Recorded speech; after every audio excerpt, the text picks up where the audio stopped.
Hola hermanos, soy el hermano David Silva y en esta jornada voy a compartir con ustedes un devocional de las Sagradas Escrituras para que podamos juntos reflexionar en lo que la Biblia tiene que decirnos a nosotros y qué es lo que podemos aprender eh, del estudio de la palabra de Dios. Y junto con saludar, por supuesto, me gustaría que si pudieras acompañarme a través de la escritura, pudieras ir inmediatamente al libro de Habacuc y vamos a estar particularmente en el versículo 3, perdón, en el capítulo 3, verso 17 al 18, donde vamos a encontrar el devocional de esta hora. Y mientras quizás tú buscas en la escritura Habacuc, capítulo 3, verso 17 al 18, quise llamar y titular a este devocional Un canto en tiempos de aflicción. ¿Por qué? Porque estamos viviendo en un contexto mundial, ¿cierto? Un contexto nacional, por supuesto también, muy complejo.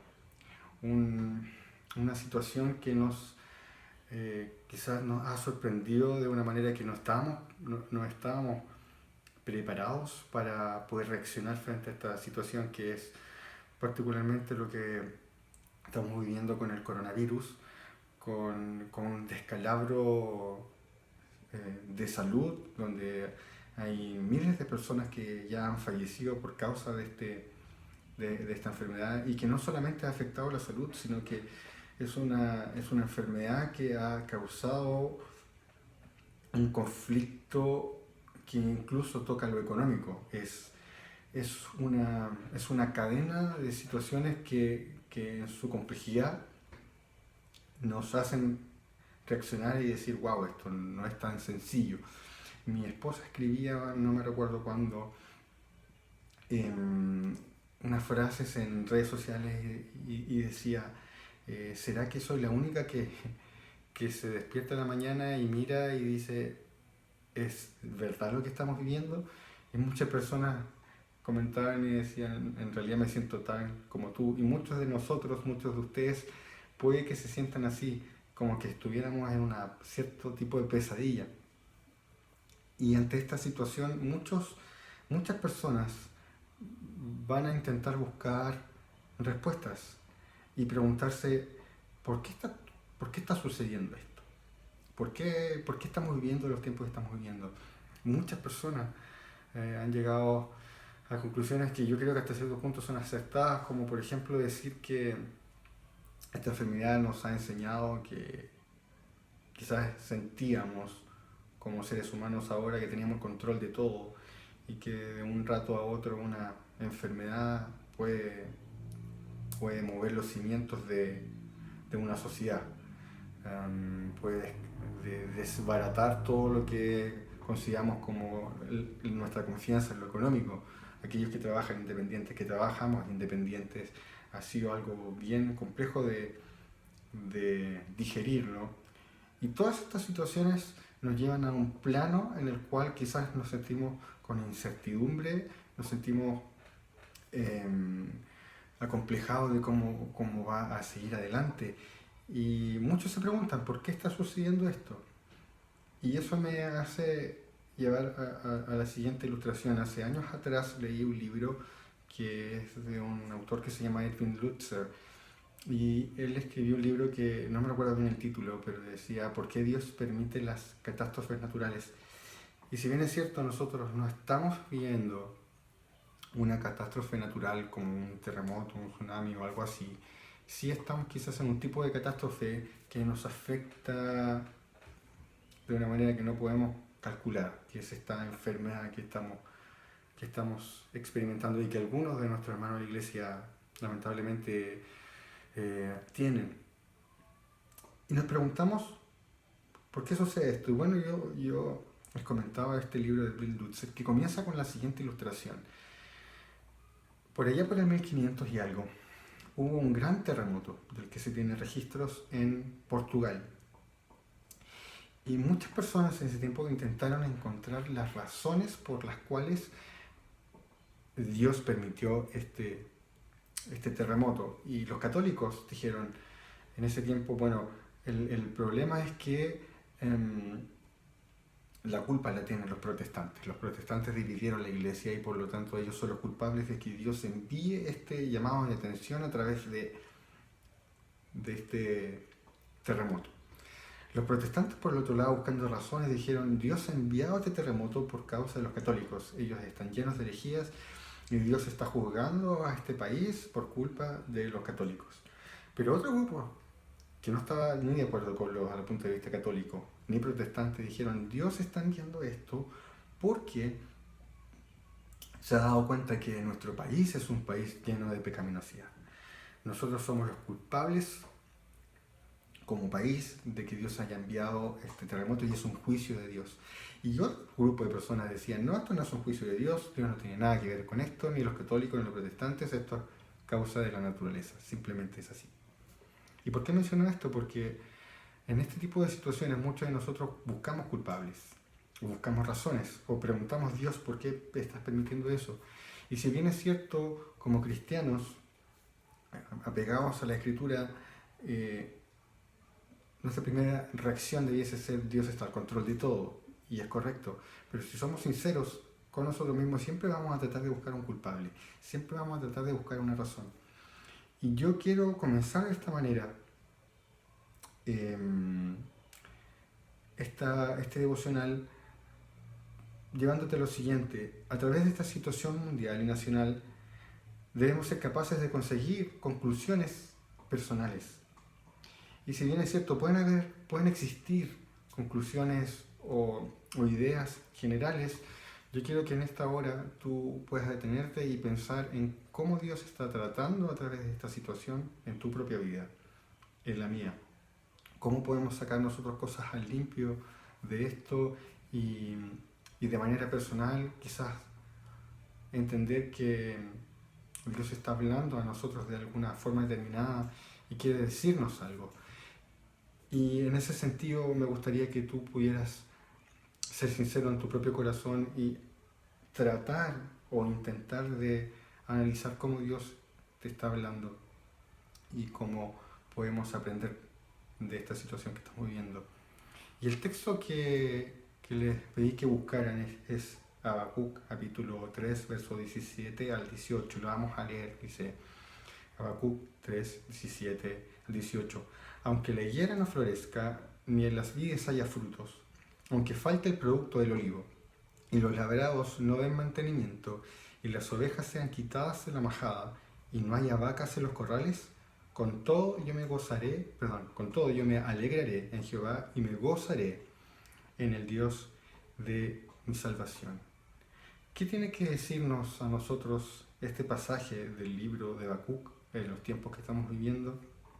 Y creo que tiene que decirnos muchos. El texto que yo acabo de leer es un texto muy conocido. De hecho, en muchas iglesias lo cantan. Y es junto al texto que dice: un más el justo vivirá por su fe, los textos más representativos del libro de Habacuc.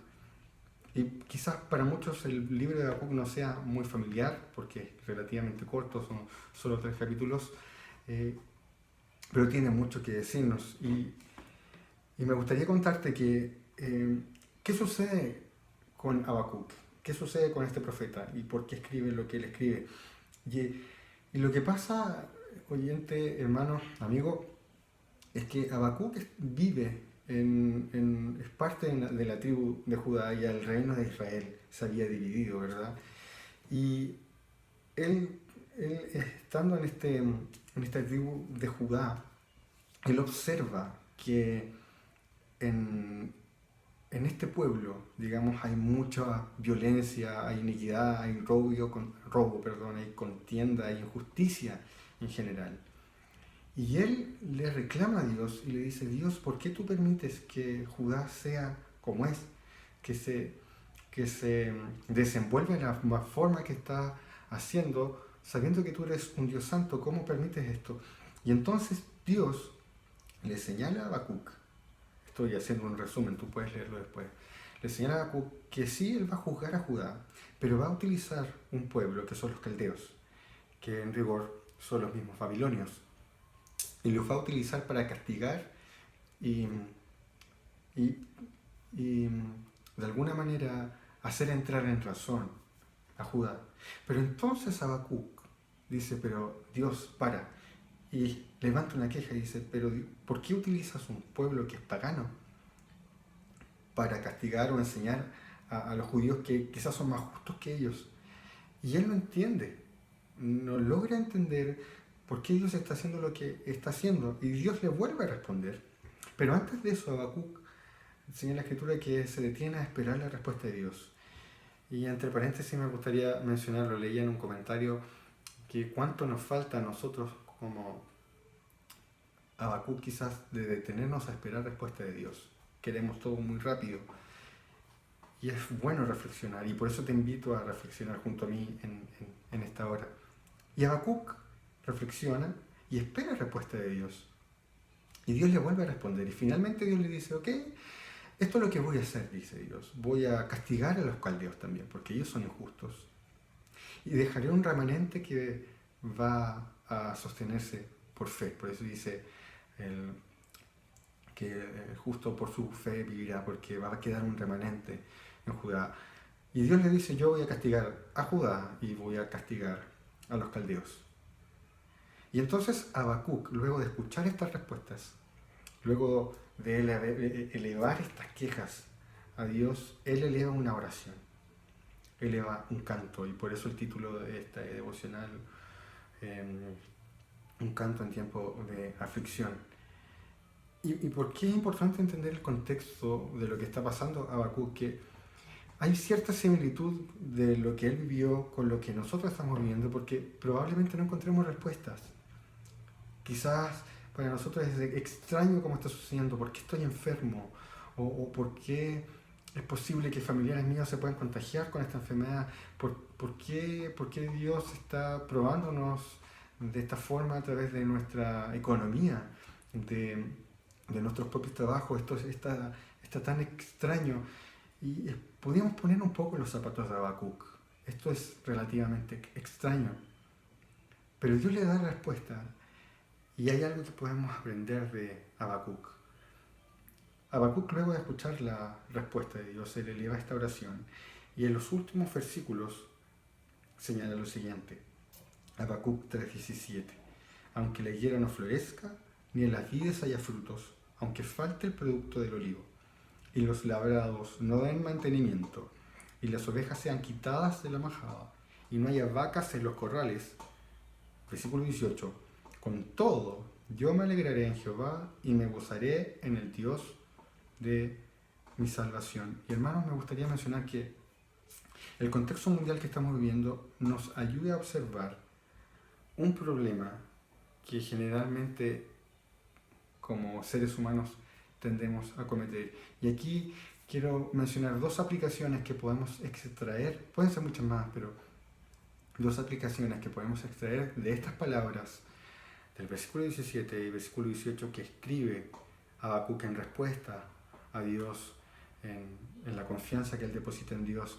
Y una de estas aplicaciones es el gran problema que tenemos muchos de nosotros, y es que no nos damos cuenta que en vez de encontrar nuestra alegría y satisfacción en Dios, para aquellos que somos cristianos, e incluso para los que no son cristianos, tendemos a encontrar nuestra satisfacción y alegría, contentamiento en las cosas creadas y no en el Creador. Ponemos la mira en las cosas de abajo en vez de poner la mira en las cosas de arriba. ¿Y por qué menciono esto? Porque fíjate, dice, aunque la higuera no florezca, ni en las vides haya fruto, aunque falte el producto del olivo, los labrados no den mantenimiento, las ovejas sean quitadas en la majada, no haya vacas en los corrales. Los ejemplos que está utilizando Habacuc reflejan elementos básicos que son relativos a un bienestar económico, a un bienestar social. En la antigüedad, y particularmente el pueblo de los judíos, el pueblo de Israel, tenía su confianza en que Dios los estaba bendiciendo cuando ellos tenían bienestar económico y social. Y eso se traducía en tener ganado y en tener abundancia agrícola. Prosperidad agrícola, prosperidad ganadera o pastoril. Habacuc nos está diciendo, que aunque falten estas cosas, ellos debiesen alegrarse en Jehová. ¿Y por qué menciono este primer punto de aplicación, que es una inferencia respecto a los versículos? Y es que muchas veces quizás para nosotros no tenemos una higuera ni frutos del olivo, pero muchas veces hemos puesto nuestra confianza y hemos puesto nuestro énfasis, nuestro sentido de pertenencia en algo, nuestro sentido de seguridad, en aquellas cosas que son finitas. Nuestro trabajo, quizás amistades, nuestra salud, las cosas que estamos haciendo, nuestro éxito, nuestra abundancia material.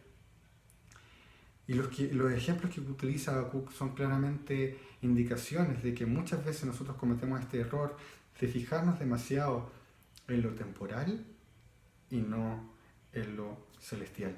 Colosenses 3.1 dice: si pues habéis resucitado con Cristo, buscad las cosas de arriba, donde está Cristo sentado a la diestra de Dios.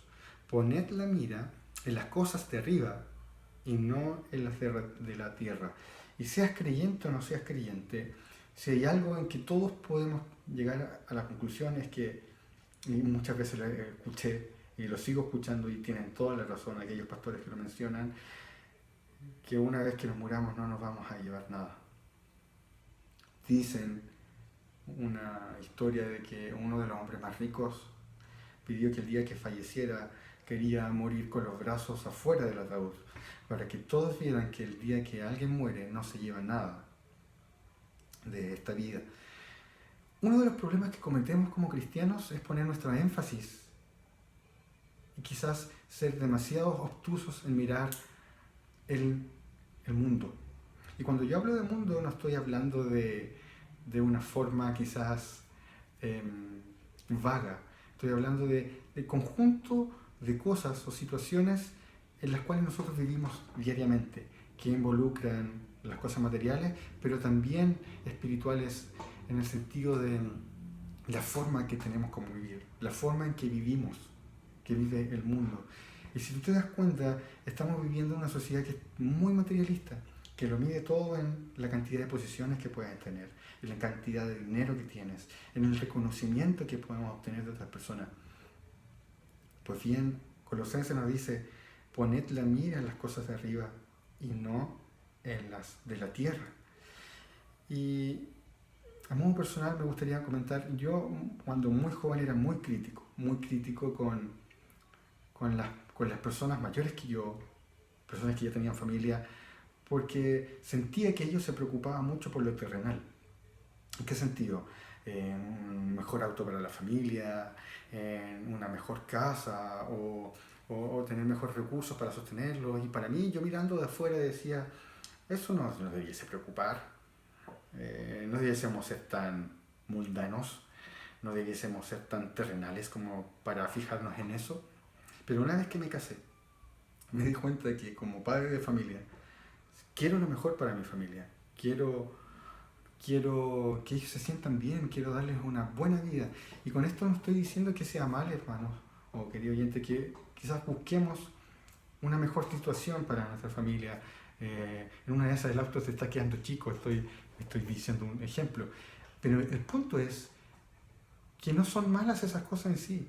El problema es que ponemos nuestro énfasis en las cosas y ponemos nuestra satisfacción en las cosas creadas.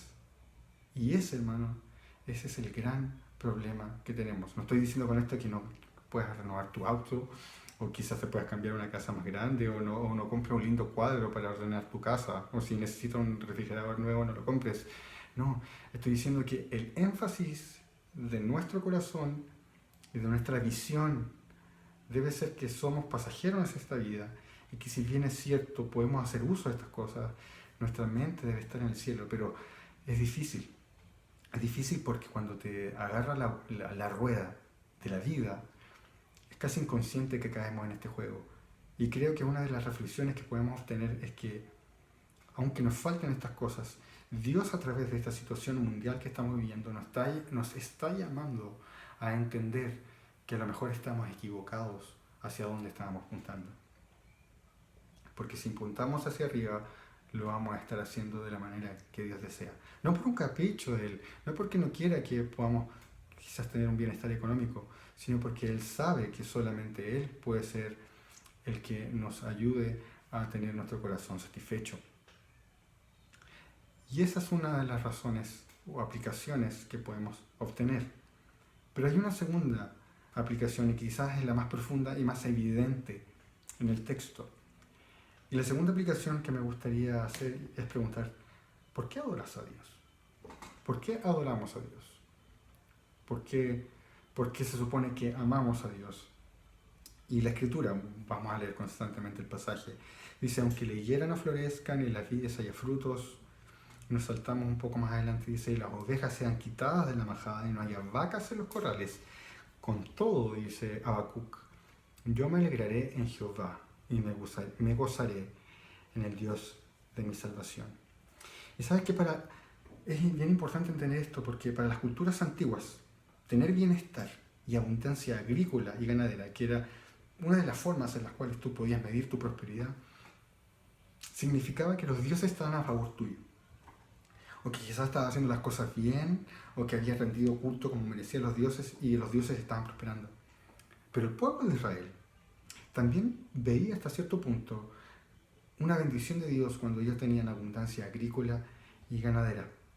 Y eso era un sinónimo de obediencia y bendición de Dios, pero asimismo provocaba que cualquier persona que fuera parte del pueblo de Israel y que viera esta bendición agrícola y ganadera, tuviera confianza y estabilidad económica.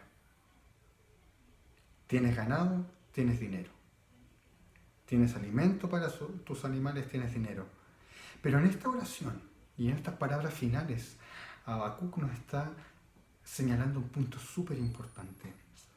Es como que si Habacuc nos invitara a plantearnos la siguiente pregunta. ¿Qué pasaría si Dios quitara nuestras bendiciones materiales? ¿Qué pasaría si Dios eliminara aquello que provoca confianza y estabilidad económica en tu familia? Lo que nos lleva a preguntarnos a nosotros lo mismo. ¿Adoramos a Dios o amamos a Dios por las cosas que nos da? Y es probable, hermanos, que este tipo de situaciones, como el que estamos viviendo producto del coronavirus, sea la situación perfecta para sacar los ídolos de nuestro corazón. Para entender que quizás estamos sumidos en la ansiedad simplemente porque no hemos puesto nuestra confianza en quien debiésemos ponerla. Cuando vivimos situaciones así, hay luz en nuestro corazón y nos damos cuenta y nos podemos dar cuenta de lo siguiente, hermano o querido oyente, muchas veces utilizamos a Dios como el genio de la botella, como que si soy cristiano Él debiese responder mis oraciones y bendecirme. Y no nos damos cuenta que al vivir de esa forma, que es una manera religiosa de vivir, estamos condicionando a Dios y estamos haciendo a Dios simplemente como alguien que tiene que responder nuestras oraciones porque debe ser así. Utilizamos a Dios como un medio para un fin. Fíjate, aunque la higuera no florezca, ni las vides haya frutos, aunque falte el producto del olivo, y los labrados no den mantenimiento, no tengas que sustentar, las ovejas sean quitadas de la majada, y las vacas, y no haya vacas en los corrales, no tengas leche, no tengas que comer. Habacuc dice, con todo, yo me alegraré en Jehová y me gozaré en el Dios de mi salvación. Y hermanos, Habacuc comprendió algo súper importante y que inminentemente a ellos como Judá o como pueblo de Israel, en el futuro iba a llegar esta invasión, por decirlo así, y ellos iban a sufrir el castigo de su propio pecado. Y eso significa que las bendiciones de Dios ya no iban a estar. El pueblo había desobedecido el pacto que habían hecho con Dios y por lo tanto habían condicionantes para la bendición de Dios. Y ellos la iban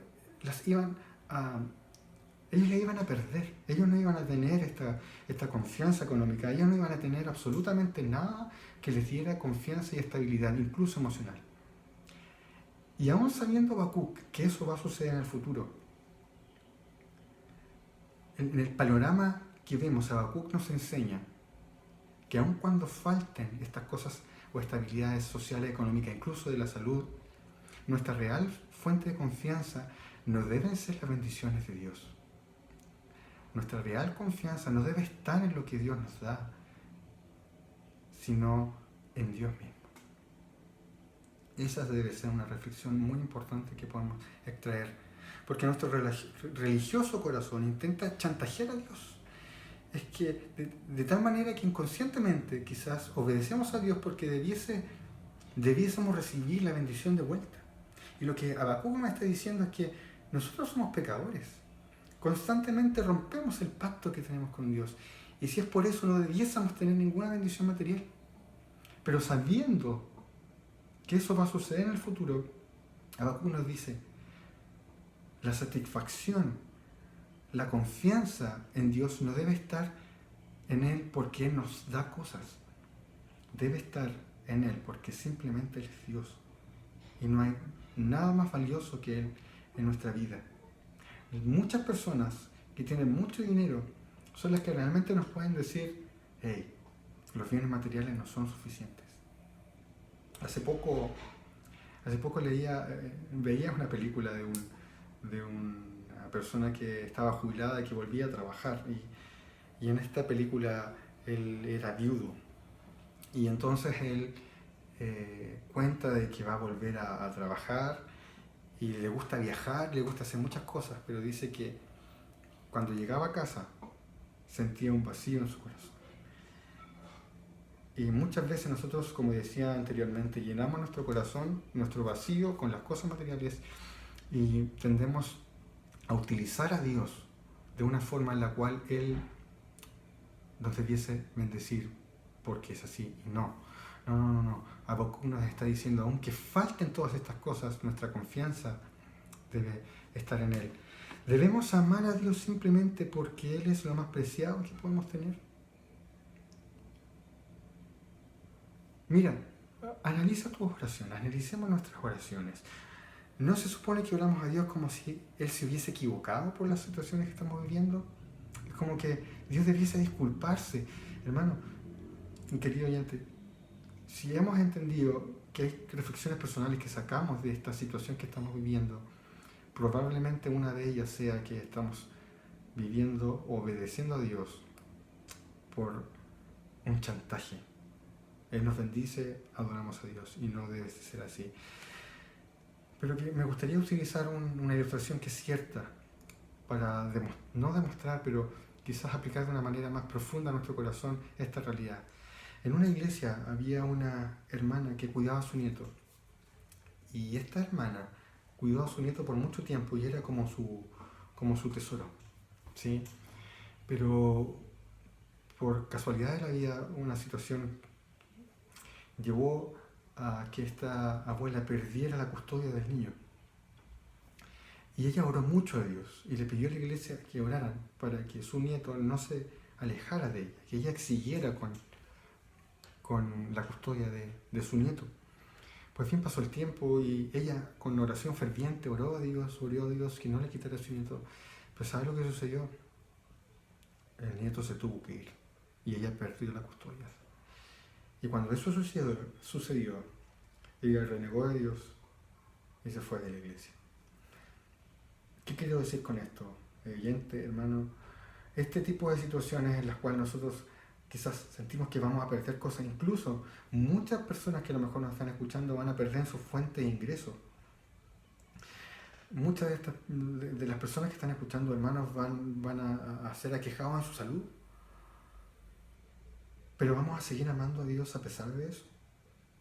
¿O será que esta situación nos va a abrir los ojos a darnos cuenta de que estamos obedeciendo a Dios porque queremos cierto tipo de cuidado? ¿Seguirás amando a Dios cuando tu salud se vea aquejada? ¿Vas a seguir amando a Dios cuando tus expectativas económicas no las puedas lograr? ¿Seguirás amando a Dios cuando no seas lo exitoso que tú deseas ser? ¿Seguirás amando a Dios cuando la inestabilidad financiera toque en nuestra puerta? Esas preguntas debiésemos hacernos hasta cierto punto, porque si es así, y hemos obedecido a Dios por recibir su bendición, estamos utilizando a Dios. Seguirás amando a Dios a pesar que pierdas a un ser querido y tal suceda. Dios, hermanos, nos invita a alegrarnos en Él, porque Él es lo mejor que podemos encontrar. No hay nada mejor que Dios. Y a pesar que todo falte, la única confianza perfecta que podemos tener es en la persona de Cristo Jesús, en Dios, Padre, Hijo, Espíritu Santo. Y esto nos lleva al final de nuestro devocional, al final de nuestra reflexión. Y no por ser lo último va a ser lo menos importante, para nada. Esto nos ayuda y nos lleva a pensar en Cristo. ¿En qué sentido? Este canto de oración culmina con las siguientes palabras. Versículo 18 dice, con todo, a pesar de que todo esto que señalamos delante se pierda, ¿sí? Con todo yo me alegraré en Jehová y me gozaré en el Dios de mi salvación. Jehová el Señor es mi fortaleza, el cual hace mis pies como de siervas y en mis alturas me hace andar. Hermano Habacuc, oyente, amigo, Habacuc nos invita a gozarnos en el Dios de nuestra salvación y a creer que Él es nuestra fortaleza. Quiero señalar esto, si bien es cierto en el contexto inmediato de Habacuc, probablemente la salvación se refería a un socorro en el futuro, en cuanto a un rescate futuro para la tribu de Israel y la tribu de Judá particularmente, el panorama no está completo hasta que Cristo culmina la historia de la redención. ¿Qué quiero decir con esto? Hay una clave en entender las palabras cuando dice, me gozaré en el Dios de mi salvación. Un pastor anciano una vez dijo, no te das cuenta de que Jesús es todo lo que necesitas hasta que Él es todo lo que tienes. Hermanos, cuando Cristo viene a la tierra, cuando Él vive la vida que nosotros debiésemos haber vivido, cuando Él perdona nuestros pecados, muere en la cruz del Calvario, resucita, cuando Él vive esa vida perfecta y nos entrega lo que denominamos salvación, lo que sucede es lo siguiente, Él sufre por nosotros.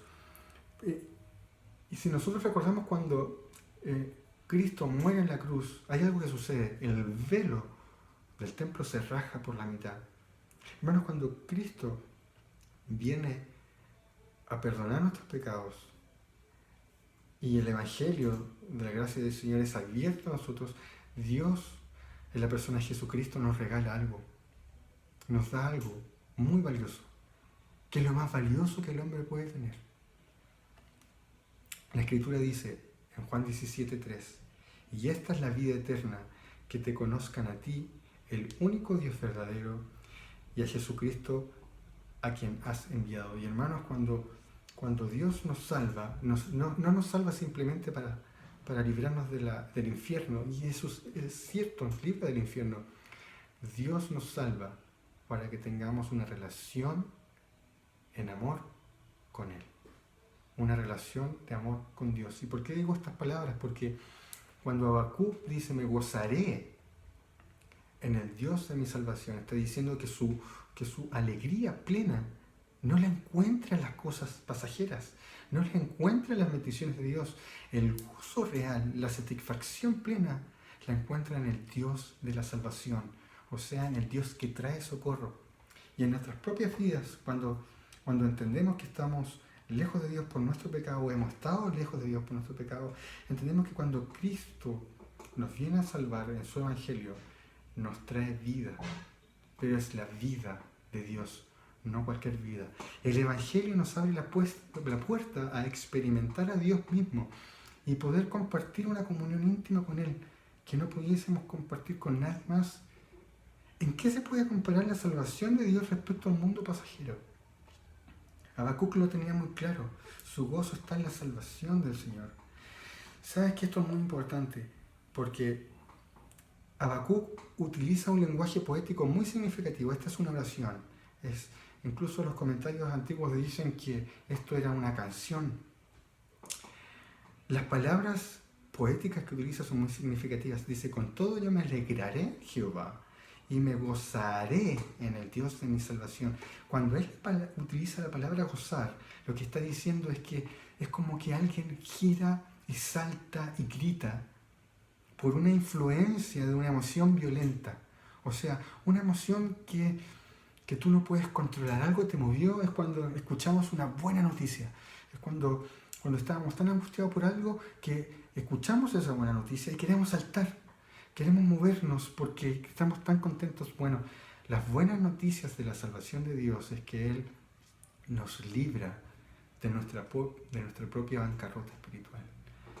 Él hace un puente a través de Cristo para conectarnos con Él y poder compartir esa vida que antes perdimos por causa del pecado. Nuestro corazón, y esta es la aplicación central que quiero llevarte ahora al final, nuestro corazón tiende a encontrar gozo en otras cosas. Nuestro corazón tiende a buscar el gozo, satisfacción en el reconocimiento público, en el poder, en los logros que yo podía tener, en nuestros logros académicos, en nuestros logros laborales, en objetivos que logramos cumplir. Nuestro corazón tiende a buscar ese gozo en las cosas creadas o en situaciones. Pero mira lo que dice Habacuc: me gozaré en el Dios de mi salvación. El Evangelio se trata de que Dios, en la persona de Cristo, nos reconcilia con Él de nuevo. Y nos reconcilia para que seamos capaces de comprender que no hay nada en este mundo, nada, que pueda satisfacer nuestro corazón o darnos un sentido de valor, sino solamente la persona de Jesucristo. Cuando depositamos nuestra fe en Cristo como cristianos, sabemos que nuestra identidad está basada en ser hijos de Dios. Lamentablemente, quizás hay situaciones como esta en las cuales, como decía el cristiano C.S. Lewis, el dolor es una megáfono de Dios para despertar a un grupo de sordos.